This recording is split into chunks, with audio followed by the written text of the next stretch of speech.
نحمده ونصلي ونسلم على رسوله الكريم أما بعد فأعوذ بالله من الشيطان الرجيم بسم الله الرحمن الرحيم والصلاة والسلام عليك يا سيدي يا رسول الله وعلى آلك وأصحابك يا سيدي يا حبيب الله. آج دو عنوانات پر گفتگو ہے درس فقہ میں. ایک موضوع پر مسح اور اسی کے ضمن میں آئے گا یہ جو بینڈیج، پلاسٹر، پٹیاں، جب کہیں کوئی زخم ہو جائے، کوئی ہڈی ٹوٹ جائے، جسم کا کوئی حصہ طبی طور پر متاثر ہو جائے تو وہاں پر جو میڈیکل ریزن، طبی حوالے سے جو اس کے علاج معالجے کے لیے جو کچھ کیا جاتا ہے تو اس کے احکام کیا ہیں، اور یہ دو عنوانات ہیں. تو پہلا عنوان ہے موضوع پر مسح، مدت المسح علیہما.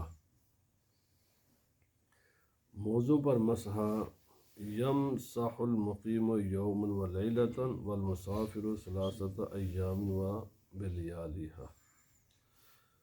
جو آدمی اپنے گھر پر ہے، مقیم ہے، اپنے شہر اپنی بستی میں ہے، وہ موضوع پر مسح کر سکتا ہے 1 دن اور 1 رات تک، یعنی 24 آور. لیکن یہ مدت شروع کب ہوگی اس کو سمجھیں. مثلا آج 8 بجے ایک آدمی نے پاؤں دھو کر وضو کر کے موزے پہنے ہیں، تو یہ اس 8 بجے سے کل 8 بجے تک یہ مدت مراد نہیں ہوتی. اس سے معنی یہ ہوتا ہے کہ جب آپ نے شرعی طور پر جیسے طریقہ ہے موزے پہننے کا اس کے مطابق پہنے، تو اس کے بعد جب پہلی مرتبہ آپ کا وضو ٹوٹے گا، مثلا وضو آپ نے کہا 8 بجے آپ نے موزے پہنے ہیں، آپ کا وضو ٹوٹا ہے 11 بجے، تو یہ 1 دن اور 1 رات سے مراد ہے اگلے دن 11 بجے. یہ اب دوسرا یہ ہے کہ اس کی وہ شرائط جو آگے آ رہی ہیں کہ وہ اتنا، یہ اس کو اجازت ہے، یہ ضروری نہیں ہے. میں نے گزشتہ درس میں بھی عرض کیا تھا اور مجھے کسی نے سوال بھی کیا، بھائی یہ ضروری نہیں ہے. آپ موزے پہنے صرف ڈیوٹی کے وقت واپس آ کر ان کو اتار دیں، اگلے دن پھر پہن لیں، لیکن جب اتاریں گے تو پھر یہ مسئلہ ٹوٹ جاتا ہے. آگے مسئلے آ رہے ہیں سارے.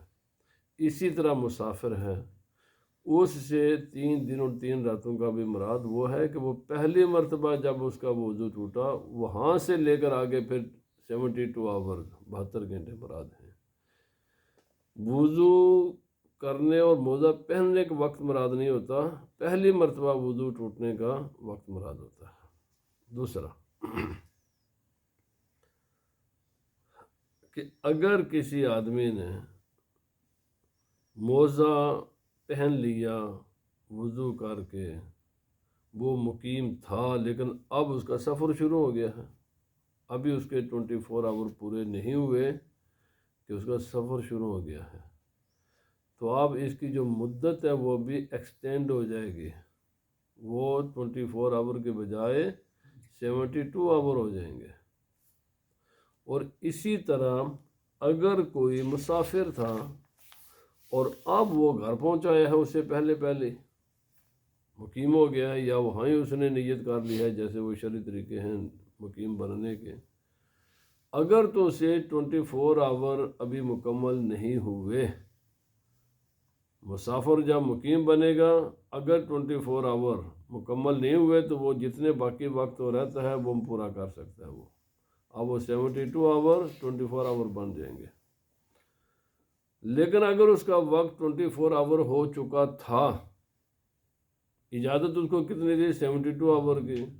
اس نے نیت کب کی ہے؟ جب 25 آور 26 آور ہو چکے ہیں، تو اب یہ اس کو فوراً ان کو اتارنا ہوگا اگرچہ وہ وضو کی حالت میں ہو، تو دوبارہ پاؤں دھونے پڑیں گے.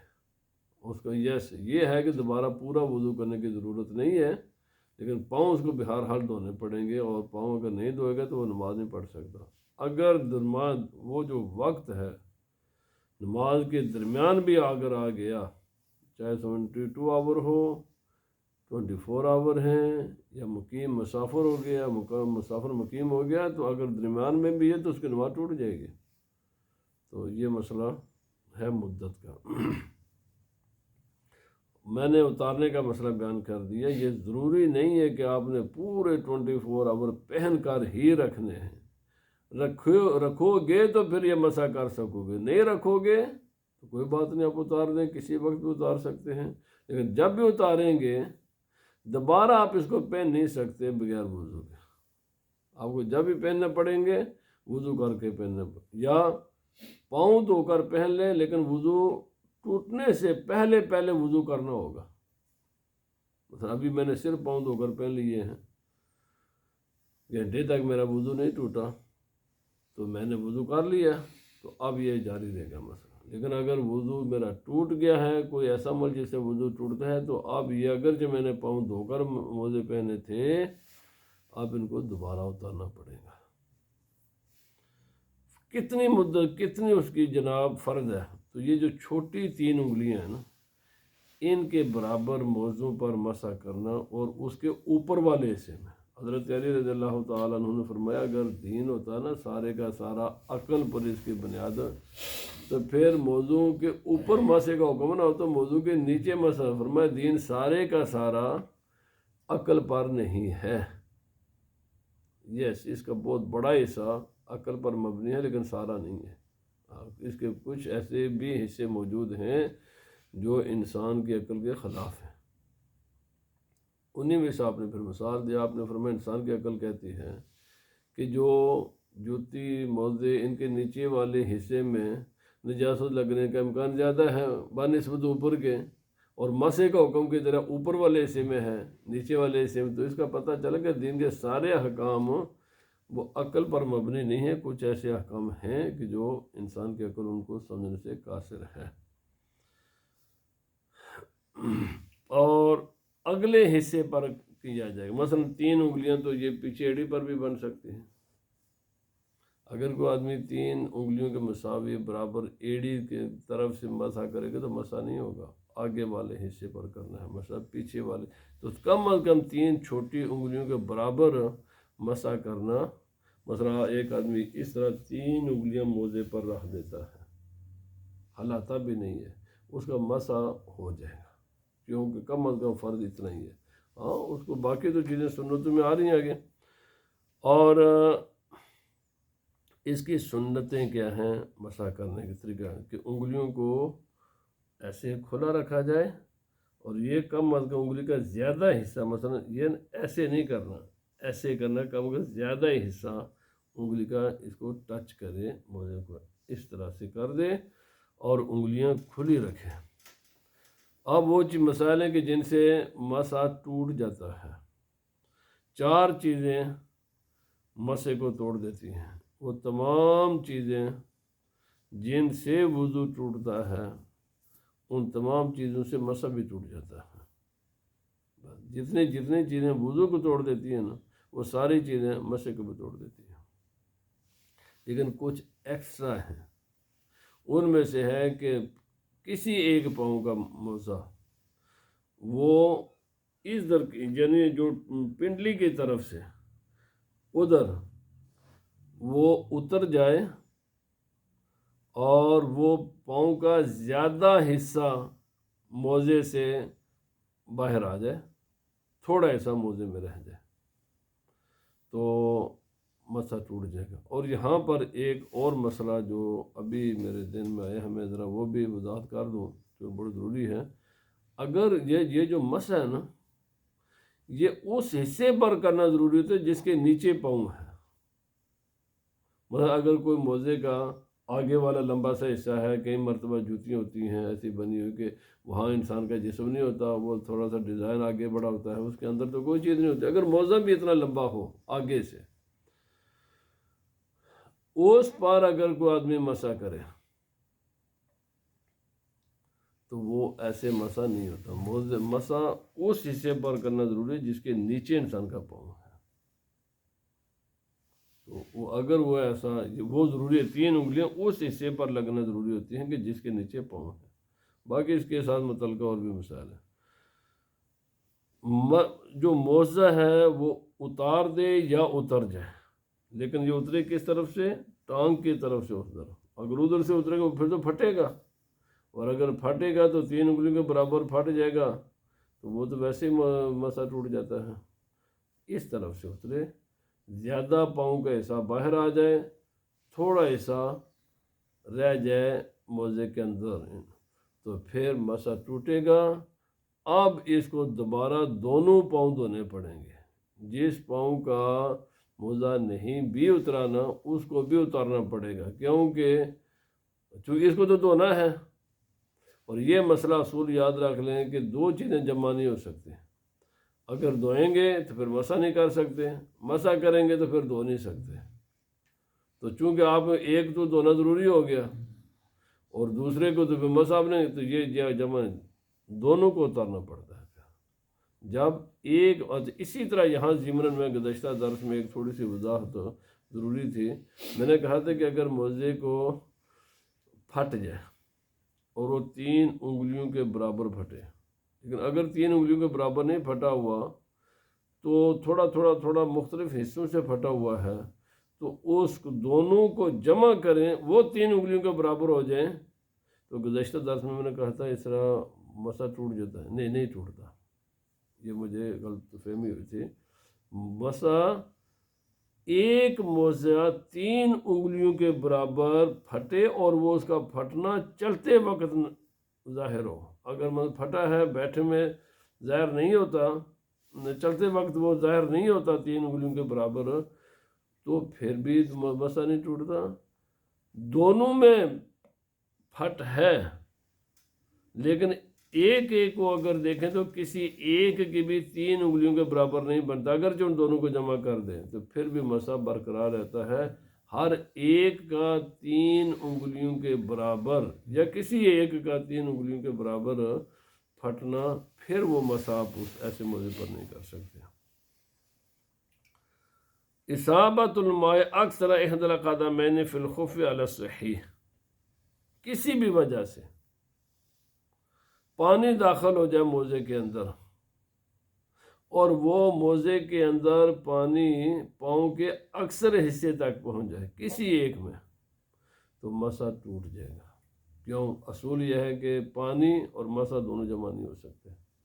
جب پانی لگے گا پاؤں کو تو پھر مسا نہیں ہے، جب مسا ہوگا تو پھر پانی نہیں ہے. ایک کام کر سکتے ہیں آپ. تو اگر آپ کا ارادہ نہیں بھی ہے، کبھی بارشیں ہو جاتی ہیں، پانی اندر چلا جاتا ہے، اور اگر تو تھوڑا پانی جائے تو پھر تو مسا برقرار رہتا ہے. لیکن اگر پاؤں کا زیادہ حصہ تار ہو جائے پانی سے، وہ پانی کیسے بھی چلا جائے اندر، تو مسا ٹوٹ جاتا ہے. پھر جس پاؤں میں گیا ہے اس کا تو گیا ہی گیا مسا، ساتھ دوسرے جس میں نہیں گیا اس کا بھی چلا جائے گا.